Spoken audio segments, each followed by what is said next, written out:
there is a city that didn't exist 60 years ago. Literally, no buildings, no roads, no electricity, no running water, just sand. Endless, empty, burning sand. Today, that same sand holds the world's tallest building, the world's largest shopping mall, an indoor ski slope, in a desert where outside temperatures hit 115 degrees, and hotels so expensive that a single night costs more than most people earn in a month. Every year, 17 million tourists fly in from every corner of the planet to stand inside this impossible city, take their photos, post their content, and go home believing they just witnessed the greatest economic success story ever told. They witnessed a performance, because here's what those 17 million people never see. Behind the glass towers, behind the gold ATMs, behind the perfectly air-conditioned everything, is a city built on a foundation so fragile, so deliberately hidden, that the people who built it have spent billions making sure you never look too closely. Dubai isn't a miracle. Miracles happen naturally. Dubai was engineered, carefully, expensively, ruthlessly to look like something it isn't. And the most dangerous part isn't what Dubai is hiding. It's what Dubai's lie is doing to your understanding of how wealth actually works. Because every time you look at that skyline and feel inspired, every time you see those towers and think, this is what success looks like, you are being taught the wrong lesson about money by the most expensive classroom ever built.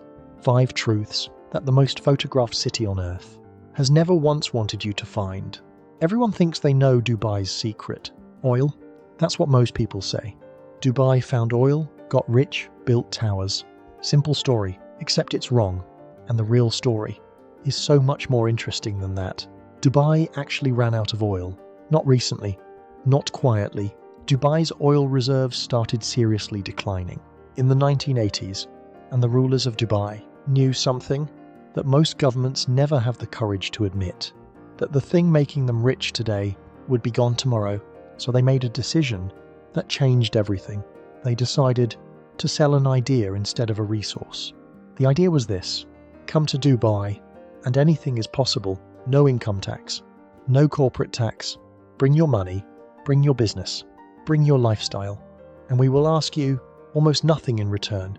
The world's wealthy heard that offer and came running. Russian billionaires, British executives, Indian entrepreneurs, American investors, all of them landing in Dubai with their money, their companies, and their appetite for a life with fewer rules and lower costs. And Dubai got rich, not from oil, from selling the dream of freedom to people who could afford to buy it. But here's what that dream actually cost. Dubai built its entire economy around one thing: making wealthy foreigners comfortable, which means the moment those wealthy foreigners feel more comfortable somewhere else, the entire foundation moves. An economy built on someone else's lifestyle choices is not an economy. It's a hospitality business, wearing a country's clothes. Drop a comment right now. Illusion. If you just realized that the city sold to the world as the future of capitalism is actually just the world's most expensive hotel. Here is the part of Dubai's story that the tourist photos never show. The towers you photograph, the hotels you stay in, the roads you drive on, the airport you land in, every single one of them was built by hand. And those hands belong to someone who will never stay in those hotels, never live in those towers, and never once benefit from the city they spent years building with their bodies. Dubai has 3.5 million people, and almost 90% of them are foreign workers, not executives, not entrepreneurs, not the wealthy foreigners who came for the tax-free lifestyle. Ordinary workers from India, Pakistan, Bangladesh, Nepal, and the Philippines, who came because Dubai promised something their home countries couldn't: a wage, any wage. They live in labor camps outside the city, dozens of men, sharing rooms, sending almost everything home, working in heat that would shut down construction sites in every other developed country on earth. And when their contract ends, or when the project finishes, or when Dubai simply doesn't need them anymore, they leave. No pension, no citizenship, no path to permanence. No matter how many years they gave, Dubai was never meant to be their home. And here is the economic truth that makes this more than just a human story. An economy that runs on temporary, replaceable, rightless labor is not building wealth, it's renting it. The moment the workers stop coming, the construction stops. The moment construction stops, the growth stops. And Dubai's entire identity is built on the assumption that there will always be someone desperate enough to come. That assumption is starting to crack. In 2009, something happened in Dubai that the city has spent every year since trying to make you forget. Dubai World, the government's own investment company, the entity responsible for building the Palm Jumeirah, the man-made islands. You've seen in every travel documentary, announced it couldn't pay its debts, $26 billion gone, and Dubai had to go to its neighbour, Abu Dhabi, hat in hand, and ask for a bailout to avoid complete collapse. The world's most glamorous city, bailed out, quietly, quickly, with as little noise as possible. Because here is what that moment revealed about Dubai that no skyscraper can cover up. The entire construction boom, the islands, the towers, the mega projects, none of it was funded by oil wealth or smart investment. It was funded by debt, borrowed money, stacked on top of borrowed money, dressed up in marble and gold, and sold to the world as a vision of the future.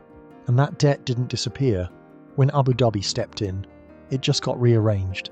Today, Dubai's total debt sits at over $100 billion in a city with no income tax, no corporate tax, and an economy almost entirely dependent on real estate, tourism, and foreign spending. That number is not a footnote, it is the entire story. Because when the next global slowdown hits, when wealthy foreigners decide to park their money somewhere else, when tourism drops, when real estate cools, Dubai has no tax base to fall back on, no diversified industry, no safety net, just towers, and towers, no matter how tall, cannot pay a debt. Subscribe right now, because what comes next is the part that connects Dubai's illusion directly to your own financial life in a way you will not see coming.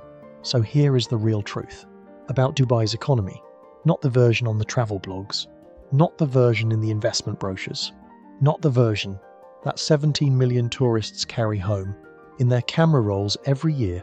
Dubai is the world's most expensive distraction, a city engineered to make wealth look effortless, to make success look like marble floors, tax-free salaries, and supercars on perfect roads, to make you believe that somewhere on this planet, someone figured out how to make money work without any of the difficult, unglamorous things that actually build lasting wealth. They didn't figure it out, they just hid the difficult parts well enough that you stopped looking for them.